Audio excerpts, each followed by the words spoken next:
Hello, my name is Karen Phillip and I'm the author of the book Who Runs Your House, the Kids or You?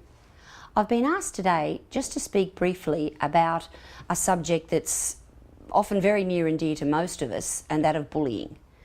Now, bullying has always been around, it remains around, and it probably will always be in the future. However, the face of bullying is changing, and it's changing mainly through the media network that we all have access to, particularly our children. We've all heard stories about children being so badly victimised and bullied over the internet that children are now suiciding, or they're making decisions that are certainly not in their best interest. But bullying starts from a very young age. I've found in counselling many families, our victims as well as some of the bullies themselves, that bullying generally starts at home. And the child that is born, a beautiful, free spirit, completely, this beautiful white baby, isn't born as a bully. They're made that way. And they're generally made that way through parenting that perhaps could be a little bit better. Often I've found with bullies, they are made that way through a parent, it could be either mum or dad, that is quite aggressive and angry, and the child is kept down, if you like. They're not usually praised, they're not loved, they're not nurtured.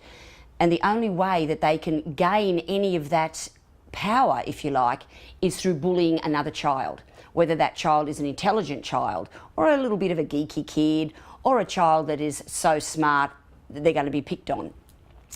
If you become the victim of bullying, what do? Well, the first thing you do is you let your parents know. You let your parents know what's going on. If you're a young child and you're at daycare, those staff members tend to pick it up fairly quickly and talk to both the child that's the bully, they talk to the parents, and they talk to the victim and the parents, and that's a really good thing. But we need to make sure that our child understands, if they are the victim, what is acceptable and what is not. And it is never acceptable to be pushed, physically or otherwise. It is never acceptable to be harmed in any way, and it is never acceptable to be insulted or demeaned or physically hurt, ever, regardless if that's by a parent or even a bully. However, if they get to school, to primary school, and that it continues or it starts in primary school, then the child obviously goes to the teacher and tells the parents. Even though a lot of our schools now saying they're bully-free, they're not. And they probably never will be. We are trying our best, and it's a scary concept out there for us parents who have children at school that are fearful for their safety.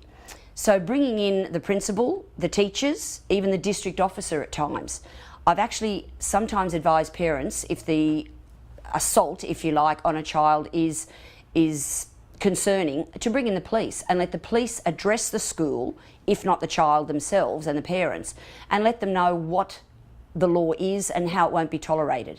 A child can take out, it's like an AVO, if you like, against another child to leave them alone. I mean, they can't get them out of school unless the school decides to expel or suspend them, but they can actually put in place certain things to help protect the victim. While saying that, I think it's very important that we also then teach the children that are being victimised and picked on how to become as resilient as possible, how to allow things that they're said to them to bounce off them, to not take it to heart. In other words, not believe what the bully's saying to them to be true. If they're being insulted with language, then perhaps they can learn to allow those words to bounce off, because the person that's saying them isn't an important person in their life, doesn't know what they're talking about, and even though it's unpleasant to hear those words, they don't have to take them in, they don't have to believe them.